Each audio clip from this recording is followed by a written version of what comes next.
So let me start. Greetings. It's my pleasure to introduce Giovanni Tamborini, who is joining us from Italy.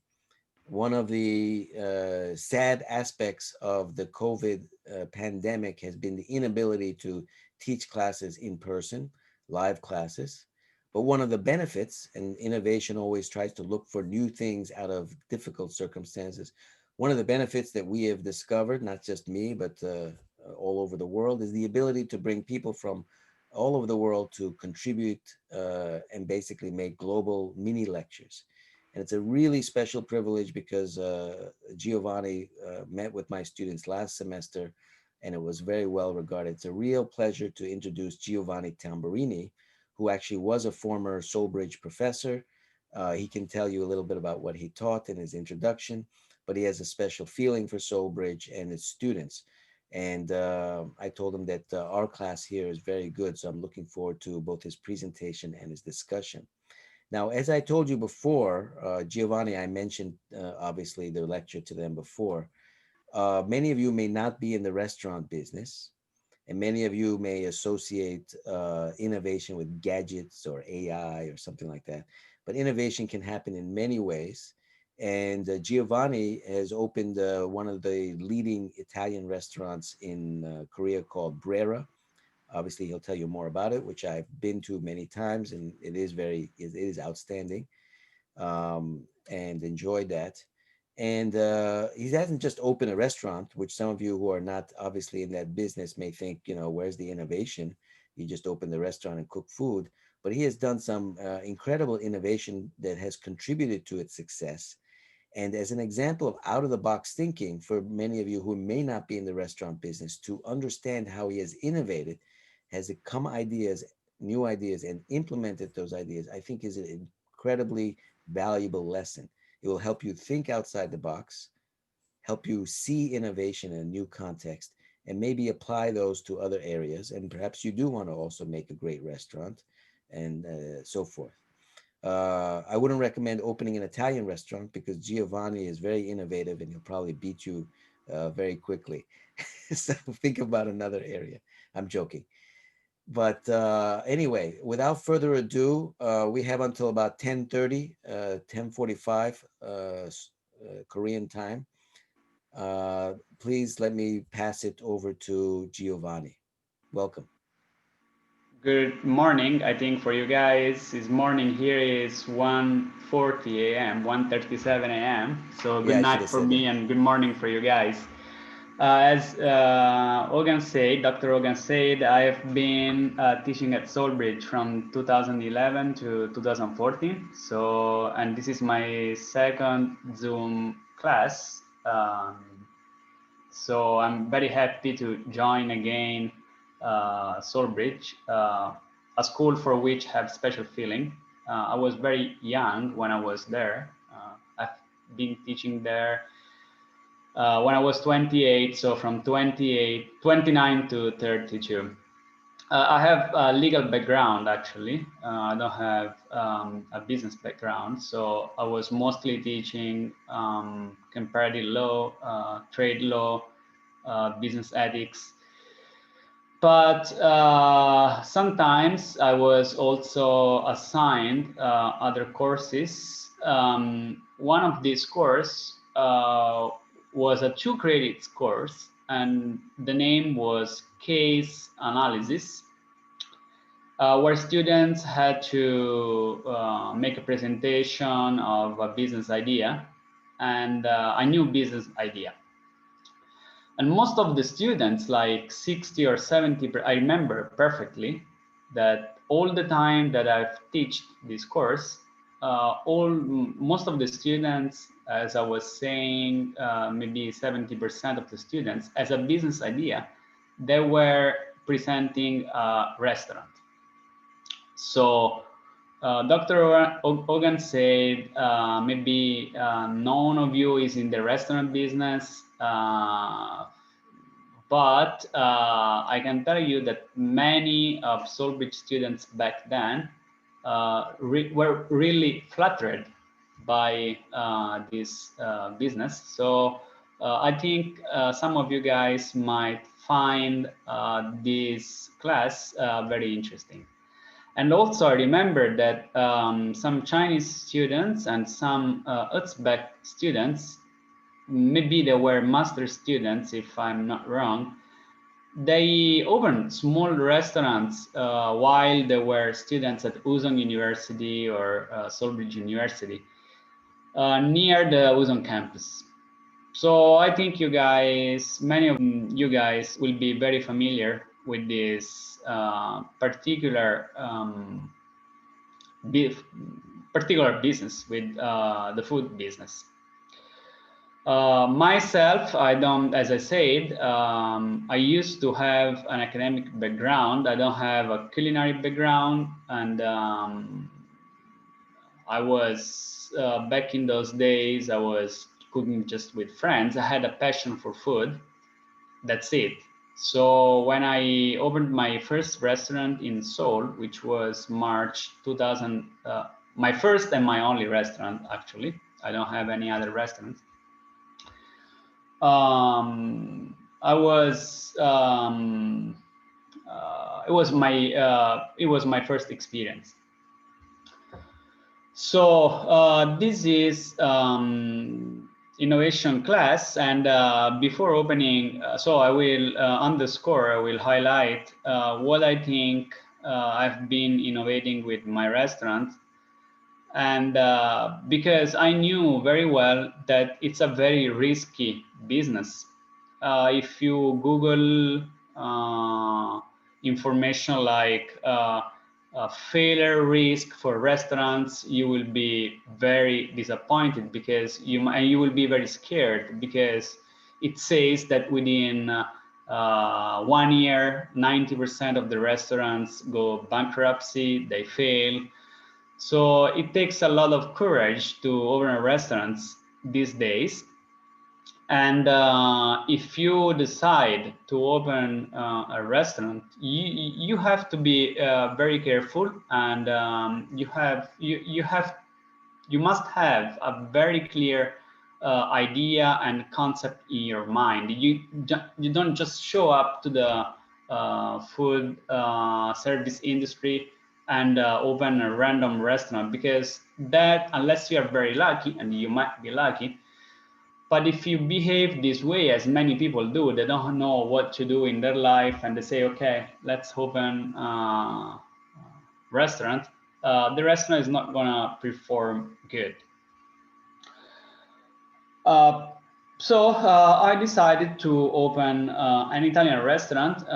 The reason why the restaurant is Italian food is because, of course, I'm Italian. I couldn't open any other foreign food restaurant, because I have no idea about other foods. I mean, I know I've been living abroad for more than 12 years. I love eating, so I've been eating in many other foreign restaurants, Indian, American, French, but I had and I have no idea how to develop a good product, a charming product.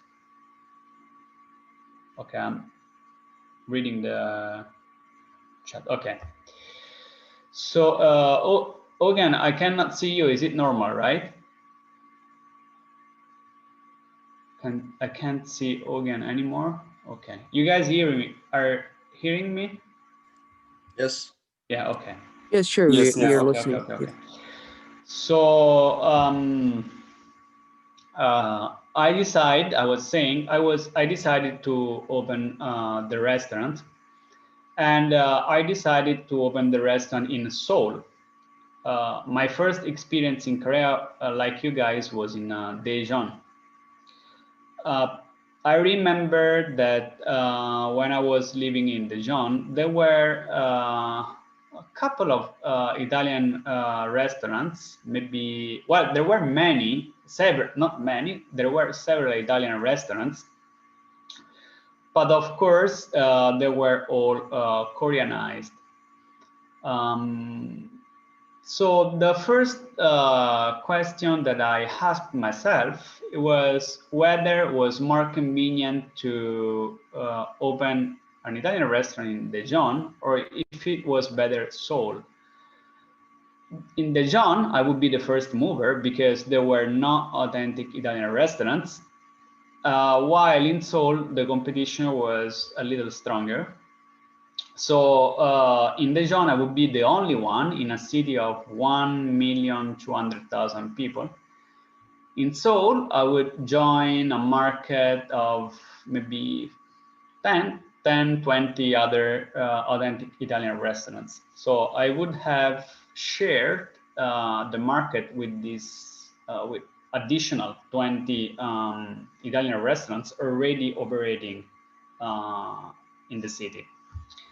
The reason why I decided to open it in Seoul was because I was a little scared by Dijon. I thought it was like 10, I'm talking about 10 years ago. I don't know about the situation now. I thought that 10 years ago, people living in Dijon were not ready yet for unauthentic foreign food restaurants. There were a Brazilian and a Mexican restaurant, which were kind of good, authentic restaurants opened by, one was opened by a Mexican guy. It was in the old downtown. You guys call it Chine, near Dijon station, basically. And the other one was far in the new, near Dusandong, so in the new Chine, in the new downtown. The second one, it was opened by a Korean guy, but this Korean guy was born and raised in Brazil, so it was like a Brazilian guy. Both the restaurants were authentic restaurants, so they didn't compromise the taste, they did things properly. The Mexican one was a small one, so the investment was kind of low.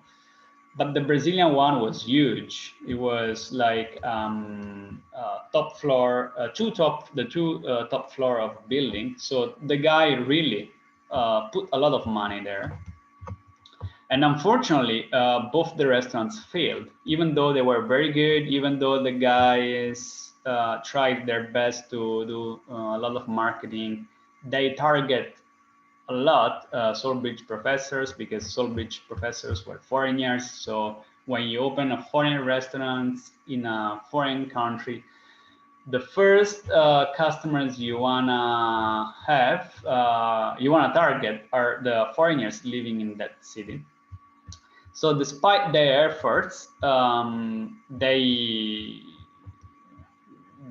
despite the fact the food was actually very good, they didn't last. They didn't last because, especially in South Korea, if you wanna have a successful restaurant, you need Korean people. So you cannot you cannot imagine to survive just catering with just catering foreigners. You need Koreans if you want your restaurants packed for lunch and for dinner. You need Korean people going to the premises. So I decided to open the restaurant in Seoul. As everybody is when opening a restaurant, as I said, I was scared. I was terrified by the stats. 90% failing within 1 year, 40% failing within 5 years. There are other 20 restaurants already opening. They are struggling. It's a very competitive market. Margins are very, very low. And the organization is really also very complicated. You need kitchen staff, you need whole staff. So especially for someone who has no experience like me back in those days, now I have a 5 years experience. It's not a lot, but at least I have an idea. It was a very brave move it was a very brave move, but nevertheless, I said, okay, at least let's do something different from the others. I know that there are other authentic Italian restaurants, but maybe if I do something different, so something which is innovative, I might be successful, I might last. So there is a list of things that I think they were different from other restaurants, and I think this list of things that I think are different from other restaurants is what has led my restaurants to last 5 years and still counting. So let's start. I'm not gonna make an exhaustive list. Maybe I might forget something, but you guys, of course, can ask questions. And the first thing that I think of is the location. Normally, especially in Seoul, when you open a restaurant, when you open a foreign restaurant, all the foreign restaurants, they open in specific gentrified areas. I don't know whether you guys have been to Seoul, but most of the foreign restaurants are based in a district which is called Itaewon. Itaewon, because of the fact all the foreign restaurants are based in Itaewon, the rents of the premises are crazy high. So if the rent is like having a restaurant in the center of New York, in Rome or London. So if the restaurant, if the cost of the rent is very high, also the prices of your dishes must match at least part of the rent. So also the price of your dishes, of your menu, is gonna be on the high side. So that was the first thing that I did, which was different from the other. I said I'm not gonna open my restaurant in Itaewon, also because I didn't have the money to open there actually. So it was a kind of forced choice. It was not really a choice of freedom.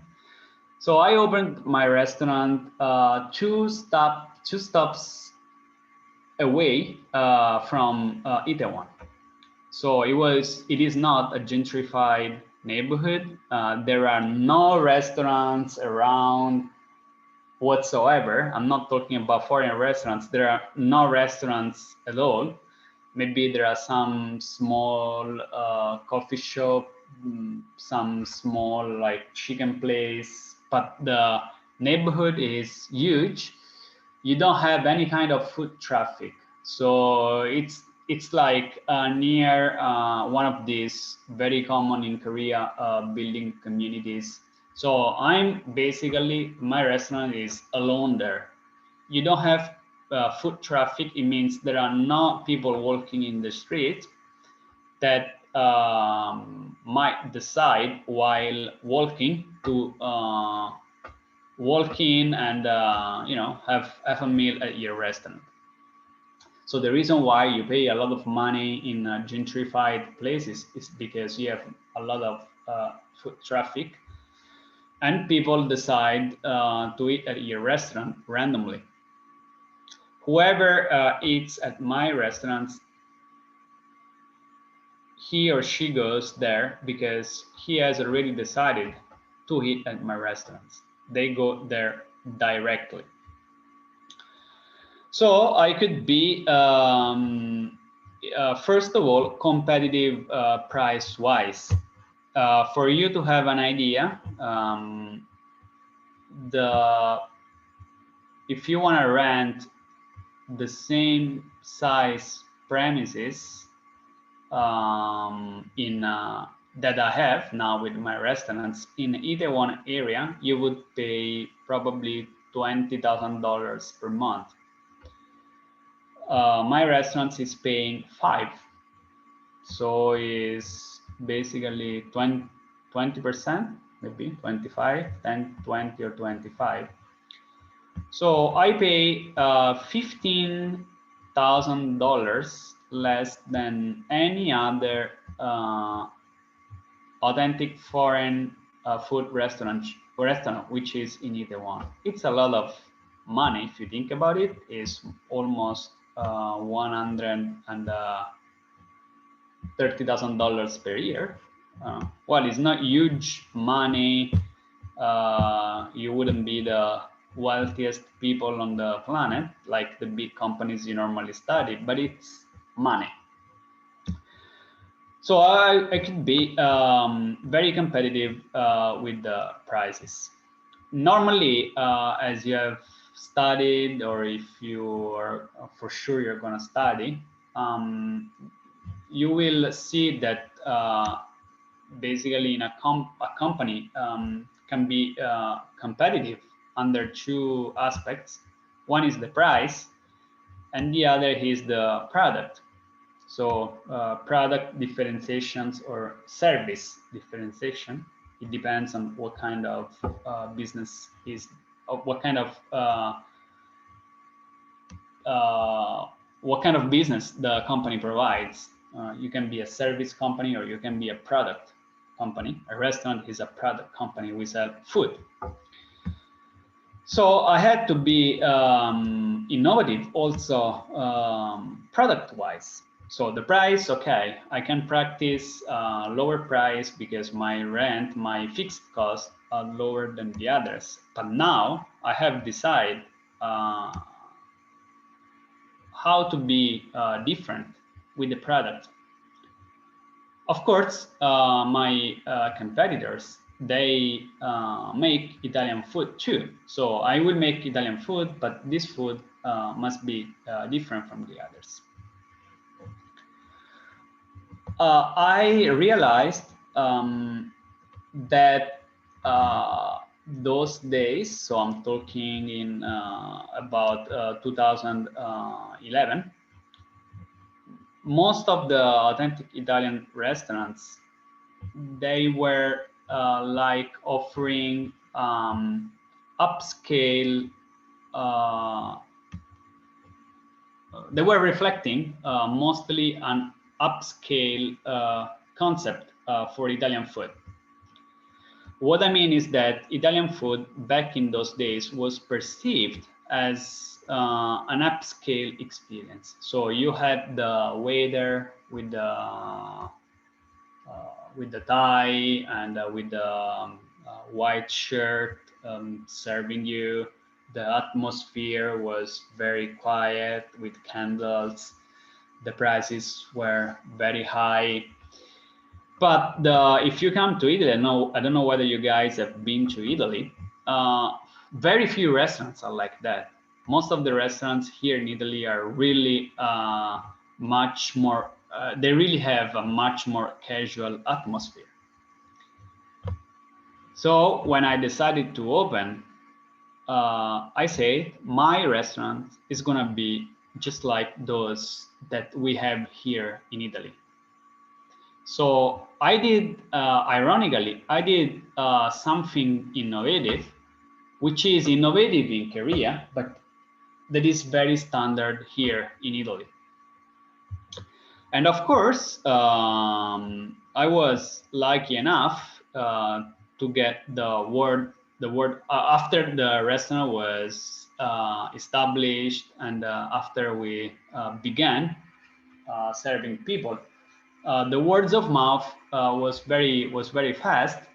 We didn't get so busy, of course, in the beginning. And in the beginning, as I said, we were targeting mostly foreigners living in Seoul. But people were really happy because for the first time in many years in Korea, they could finally have Italian food in a casual atmosphere with much more civilized prices. So these two, the business idea, the business identity of a casual restaurant, and the geographic location of the restaurant were the first and the most important things that I did innovation wise. And the two most important things that got me immediately quite active in the market. As I said, that was not enough. I have the different and the new geographic location. I have a different concept. But when we talk about restaurant, the most important thing is still the food. Let me be clear about this aspect. You need to be successful with the restaurant, unless you have other unless there are other factors involved that we will talk about it later. But you need good food. Okay, you cannot imagine to have a successful restaurant if your food is not good. Especially these days, where people can easily hire good chefs and all these food TV programs. I mean, people know about food these days, and the labor force is much more specialized. So it's easier for restaurant owners to hire people with good skill that make good food. So you need good food, but good food is, of course, not enough. Otherwise, it would be too easy. I remember when Solbridge students were presenting their business idea when I was teaching at Solbridge. The idea the most inflated idea they used to come up with was, oh, okay, this is the Solbridge skyscraper. Back in those days, in front of Solbridge, there was a small market in a small, like, there was a small space across the road. I don't know whether it's still there. But like students, they were always, you know, those lazy students, they were always coming up with the same idea. Oh, we will open a food joint there, because you know, there were no other, I don't know now, but there were no other joints around. And we will be very competitive because we will make good food with a good price. That's it. That was always the same story. So their super innovative idea was to make good food with a very good price. But that's not enough. And of course, as I said, making good food is kind of achievable. It's still not easy, but you can do it. But it's not easy to sell good food with a very competitive price. So if you want to make good food with a competitive price, you need good people and you need to pay good people. So that requires a lot of organization skills. As I was saying, you need good food for your restaurants to be successful, but that's definitely not enough. Okay, it's not maths. It's not like, okay, good food, my restaurant is gonna last. You need many other, you need to consider many other factors. And when I will not go into the specific, because otherwise it becomes a cooking class instead of business innovation class. But I will just give you the idea. I decided to, you know, what is the most common Italian food? The most popular is pasta, right? I think everyone knows pasta. And everyone knows that if you go to the supermarket, you buy the pasta boxes You take the dry pasta, you boil it, and you cook the pasta. That's what all the restaurants do. But pastas are, you can have two kinds of pasta. One is this one that I've been talking about, the one that you buy in the supermarket. But you can also make fresh pasta by yourself, which tastes completely different. Actually, it doesn't necessarily taste better, but it tastes different.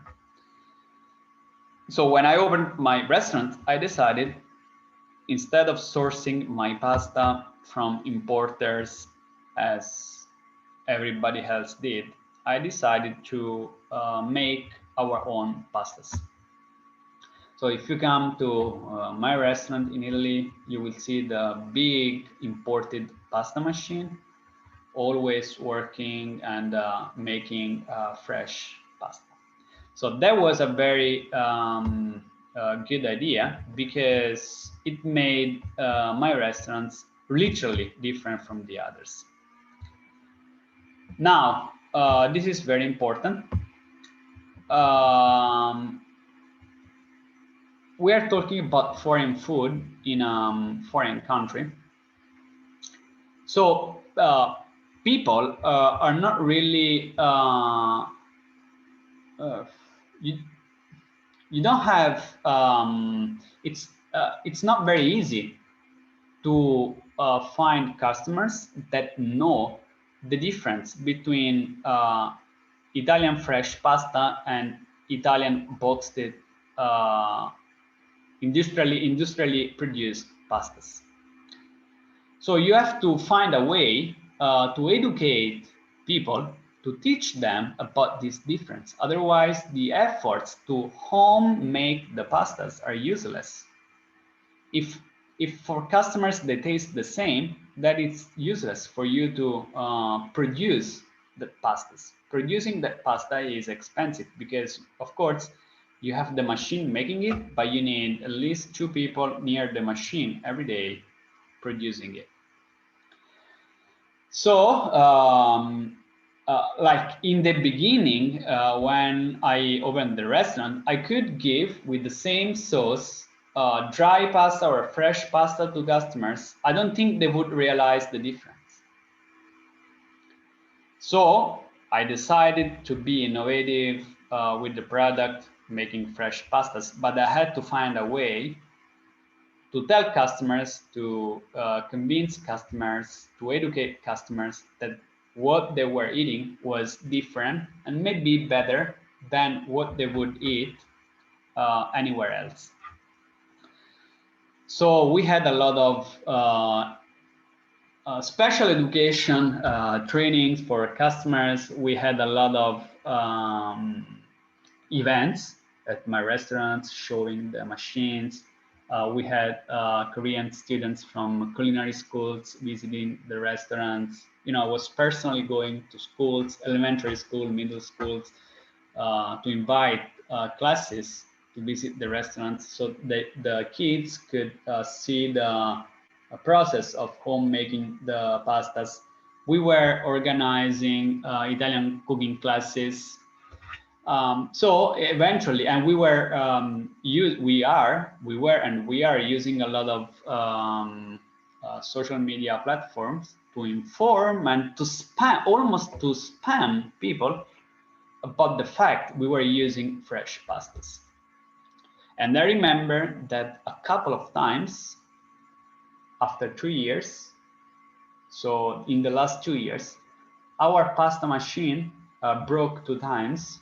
So it took 1 day to fix it. Unfortunately, we couldn't fix it in the same moment because it's a foreign machine, so it needs a special service people. So those 2 days, we couldn't use fresh pastas because the machine was broken.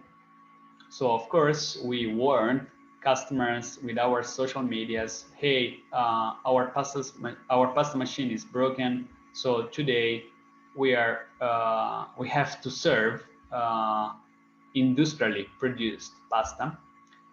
We bought a very good one, but you know, not everybody uses social media. So those days we had customers coming to our restaurants, loyal customers that know our restaurants very well.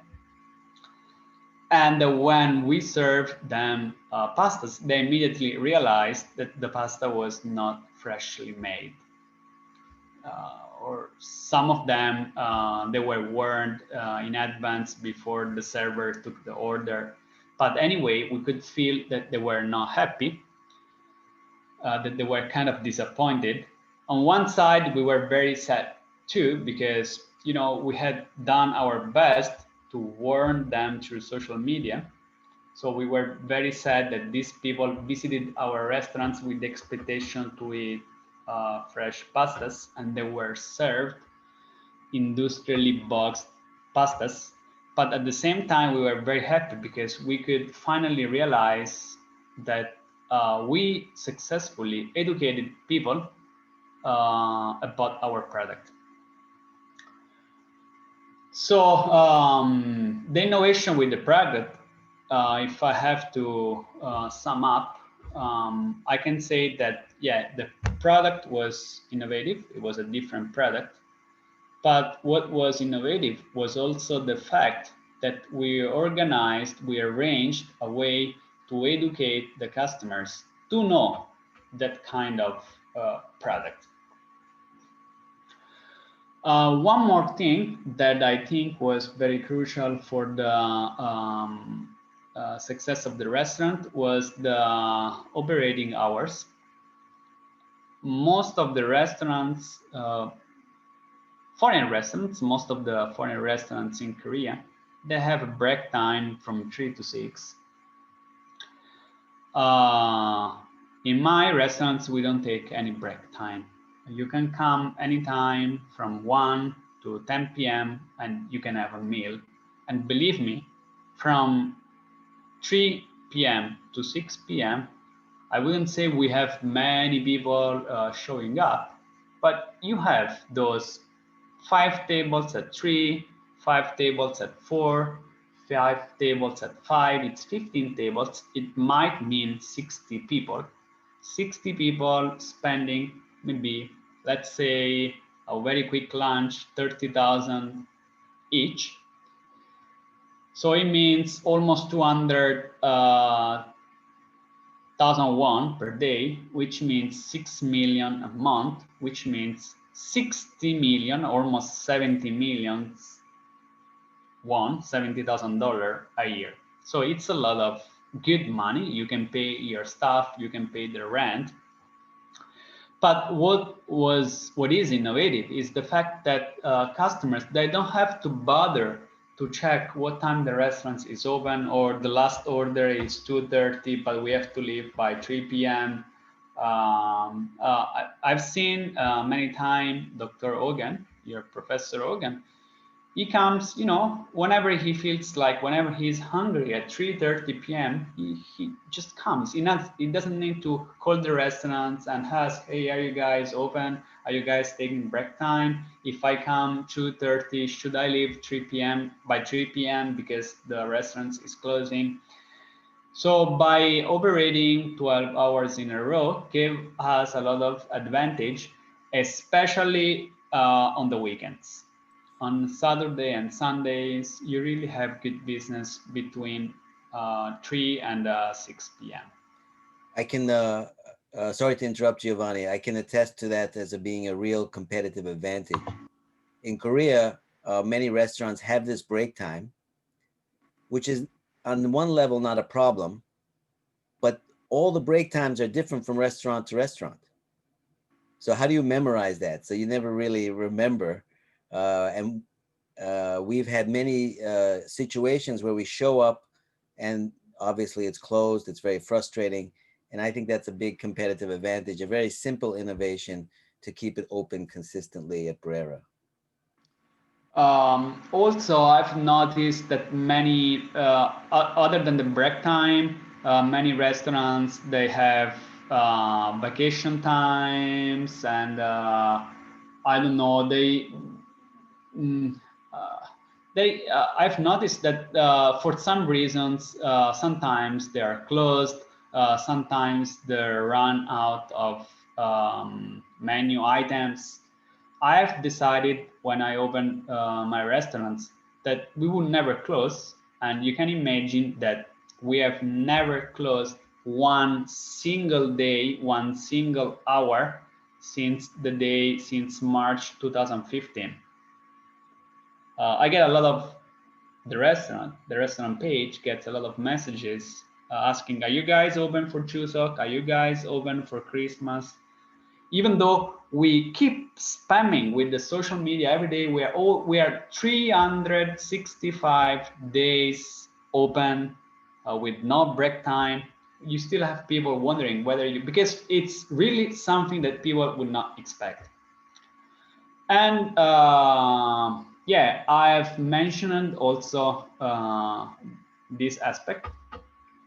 I wouldn't say this is a very innovative factor, but it's something very important that still makes Brera different from other foreign restaurants operating in Korea and different from other Korean restaurants. I don't know, this is kind of funny for me, but in Korea, when you go to a restaurant, you might point some food item, and the server proudly tells you sold out. The manager proudly tells you sold out. They're very proud because it means the product is so good that many people asked for it, so it's sold out and it's not available at that moment. For me, it's a shame. It's not something to be proud of. Imagine someone who has commuted for 30 minutes to arrive to my restaurant with the expectation to eat that food item, and you tell them we don't have it because we sold it out. So there is nothing to be proud of. Actually, it's poor organization of yourself and your team that couldn't make enough food for your customers to have it. So even though I wouldn't consider it as a very strictly speaking innovation aspect, I think that it's something that also gives some sort of reliability, reputation, which has also helped Brera, my restaurant, and me to be successful during times. So whoever comes to my restaurants, they know two things. We will always have food and we are always open. While whenever you decide to go, it happens to me all the time actually, whenever I have to go to another restaurant, especially foreign restaurants, I have to call. I have to make this phone call and say, are you guys open? Yes, okay. Do you guys, since I'm going there for some specific food, do you guys have this available? And in case I'm worried that they will not have that food available, I also book that food item in advance. So I say, okay, I want to have that kind of food. Could you please save it for me? Can I book the table plus the food in advance? I might understand you run out of a food item if it's a special, like if it's a daily special or something that you did for that week, or because you get some specific ingredients only for a short period of time. But regular menu should be always available at the restaurant. And for me, it's crazy that the fact itself that my restaurant has always, unless really a very specific situation comes up, like everybody, like you have 200 people choosing just that food item. But let's say that 90% of the times, all the menu is available, which is for me normal. Well, in Korea, this might be an innovative attitude for the restaurants and is highly appreciated, especially by foreigners. I think I have listed the most important innovative factors of Brera. I think I've talked for 50 minutes now. I think we have 10 minutes if you have some questions, or if Dr. Hogan remembers other innovative things from the last class that I might have mentioned, but that I might have forgotten now. So I'm here. Yeah. I think that was very comprehensive. Thank you very much, Giovanni. I want to remind. Sorry, Professor, I have some questions. Yeah. I just want to mention just very quickly, Yun Peng. I want to thank Giovanni, and please, everyone, thank him. And also, please be aware he's calling from Italy. It's what is it? 2:30 in the morning. Yeah, 2:20. Yeah. Yeah, 2:20. So he has to go to sleep soon, and he's really done something very special for us. So one problem with Zoom is people can't hear you clapping, but maybe we can give him a round of applause virtually. And we do have a few minutes, as he said, for questions. I think you covered everything comprehensively. And I wanted to emphasize to the class that this is a really good example of practical implementation of innovation. It also reinforces the concept of market awareness, which we just talked about in the lecture. We've talked about throughout the course, being aware of the market developments and not just innovating, coming up with ideas like some crazy person. These are related to reality, and there's nothing more real than food and restaurants. And this is an extremely important example, and I made a recording as well, which will be available to all of you. So let's open to questions. Thank you again, Giovanni. Yun Peng? Thank you very much, Mr. Giovanni. And as a student, I don't have so many chances to talk with a real startup maker. So I'd like to value this chance to come up with some questions with you. First one is, do you think your restaurant will be standardized? I mean, just like Mom's Touch, you make a factory and to produce every resources, every setup meals, like Mom's Touch or McDonald's. I have heard about a sentence which is standard food industry will be like a trend. Do you agree? That would be great, but I don't think it's easy for me and for my restaurants to develop that concept, because you might do that kind of business like McDonald's and Mama's Touch if the food you make is simple. But the food we make at my restaurants is not that simple. So in order to achieve consistency is very hard. I mean, it's possible, but it's very difficult.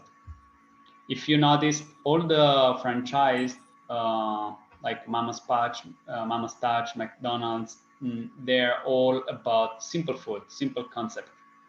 I think they say about keep it simple and stupid. Yeah, something like that. So as long as your food, as long as your product is very simple to make and very simple to replicate, then you can make it. You can make a central factory delivering and supplying other, which is, again, I think is possible, but I don't think it's going to happen in the short term. In my case, I could do it, but it requires a lot of work, and I'm too lazy to organize all these.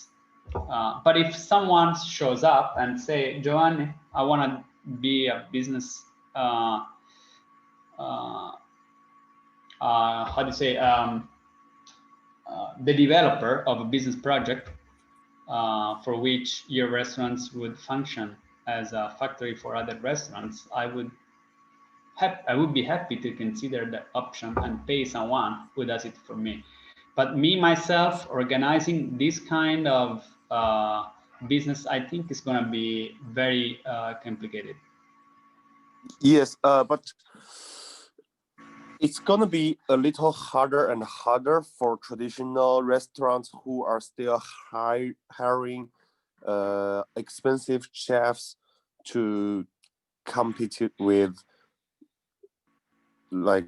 standard restaurants? Is it?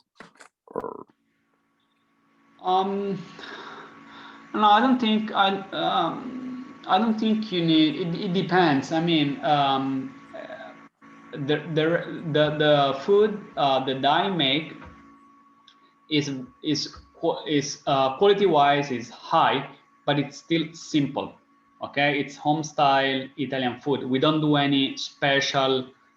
You know, if you're talking about those Michelin restaurants with very fancy dishes with a design, in that case you need very expensive chefs. But if you are talking about just home style food, like home style Spanish food, home style Italian food, to make good food, you don't need crazily expensive kitchen stuff. That's why it's possible to replicate it. But you know, like I give you an example. We have 7 people kitchen staff in my restaurant. Okay, so if I want to open another restaurant, it means that I have to train other 7 people, and if you open a third restaurant, it becomes like you need like 21 people for 3 restaurants, exactly knowing how to make that food the same way in the 3 locations. It's not really easy to achieve, but it's possible. yes, Mr. Giovanni, but I mean, if you wanted to open another restaurant, maybe you can just base on your now restaurant and produce the pasta and produce the sauces. Yeah, you would. Yeah, that's deliver what you it. would do. That's what you would do. You would use, well, first, technically, you can't use your first restaurant to do it, because technically and legally, you cannot sell those products to other restaurants. So you would need a special factory. So you need an investment with another Yes. kind of with another kind of license where you produce and you distribute to other restaurants. Like these days, let's imagine you open a restaurant. You open the same restaurant as mine as a franchisee. I cannot sell you those products. Okay, I cannot give you my own products. I need to establish a separate factory. Legal. Sorry? It should be legal in the Yeah, you need a different license. My license is B2C. You need a B2B, but that's not a problem. I mean, you make it. You make a small investment. Okay, and then in the second and third restaurant, you are going to just hire employees to waitress to boil the pasta and to mix up the sauces. That will be much more easier. Yeah. That's what you would do. That's what you would do. As I said, it's possible, but the more the food of your restaurant is complicated to make, the harder it becomes. I'm not saying that it depends on what kind of product you have in mind. The menu of my restaurants is quite big compared to others. So again, it's possible, and the way you do it, it's the way you say it.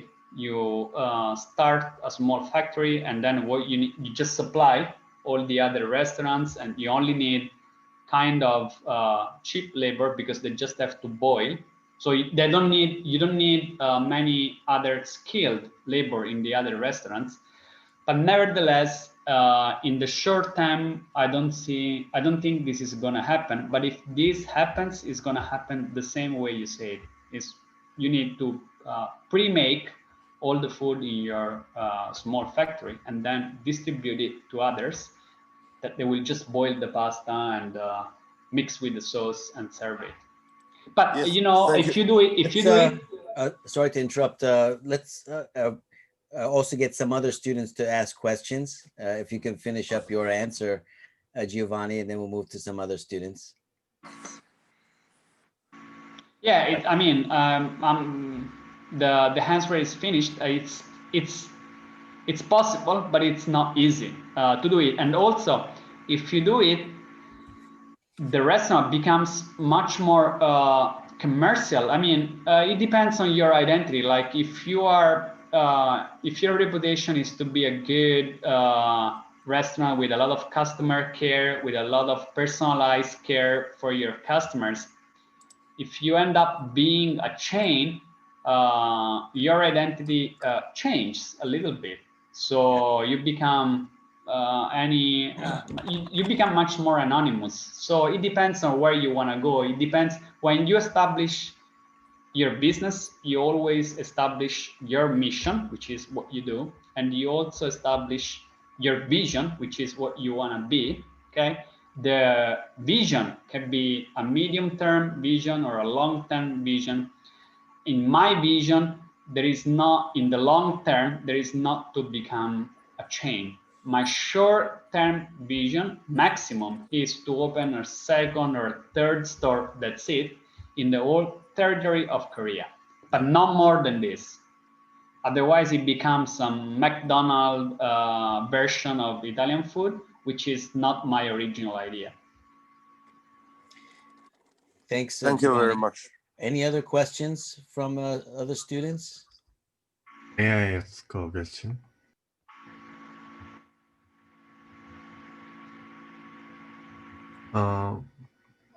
First of all, Sung Junryu, yes? yes. First, thank you so much for your presentation. I really appreciate it. And I guess as a foreigner opening a business in Korea, there, well, there, I'm guessing that it was really difficult. And I want to ask if there were any difficulties in matching the appetites of Korean? Matching what, sorry? Matching the tastes of Korean people? It was easier than expected. Now,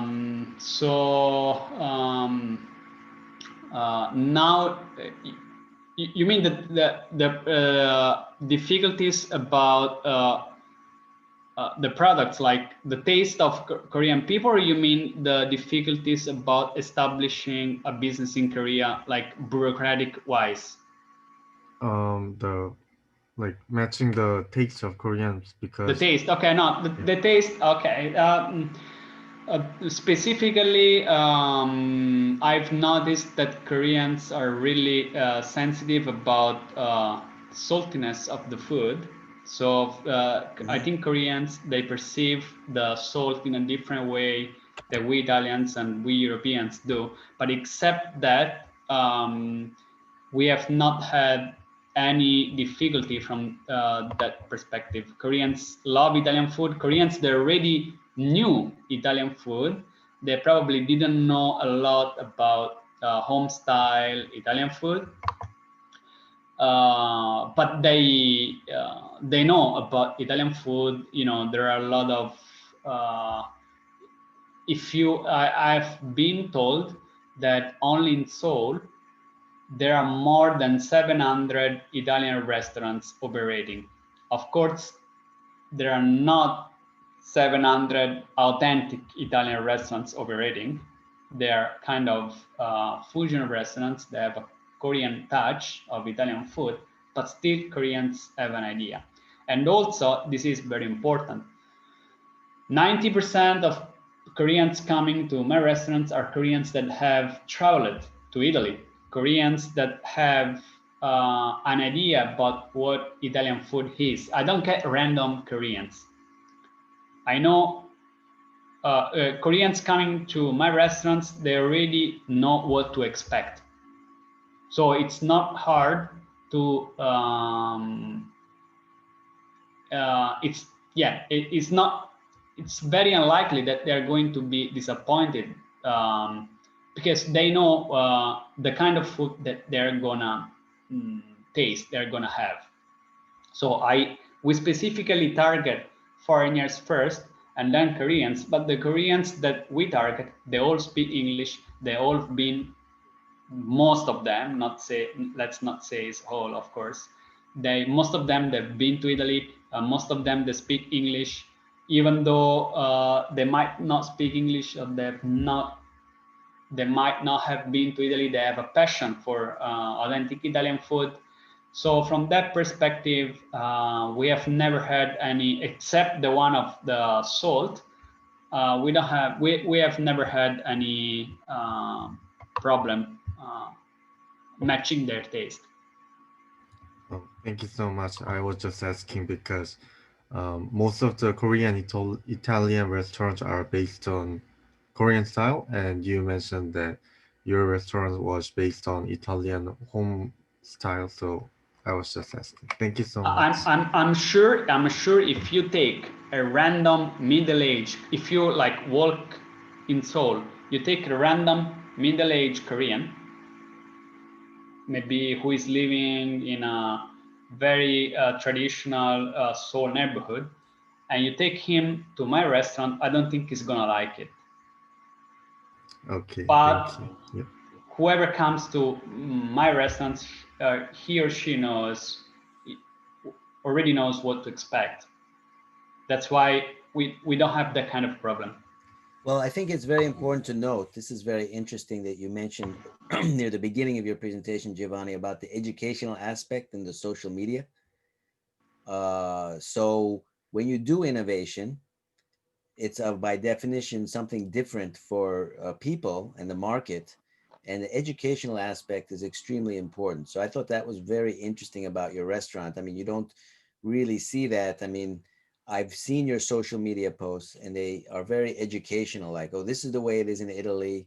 And I think it sets to Sung Jun's question, Sung Jun's question, it sets the expectation. So even if you are the uh, sort of regular Korean without a lot of international experience, if you have seen those postings, you'll have some expectations as opposed to just showing up and say, oh my God, this is such a huge portion or so much cheese.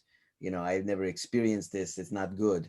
But you have an innovative, I mean, even though you're traditional Italian, you have an innovative approach, and the education is really important. That's my view.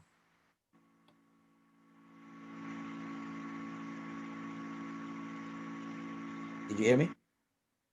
Oh yeah. I agree. Yeah, I agree. What? Okay. Yeah. So I think we're ending. It's getting late for Giovanni. Let's do a virtual thank you very much.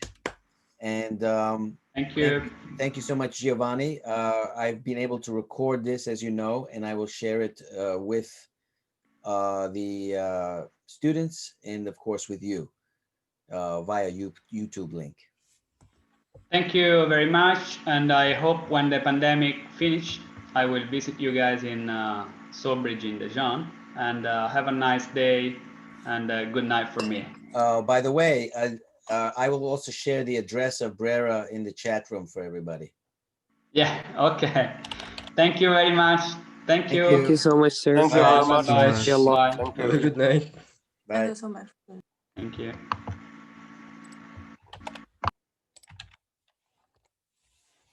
Okay.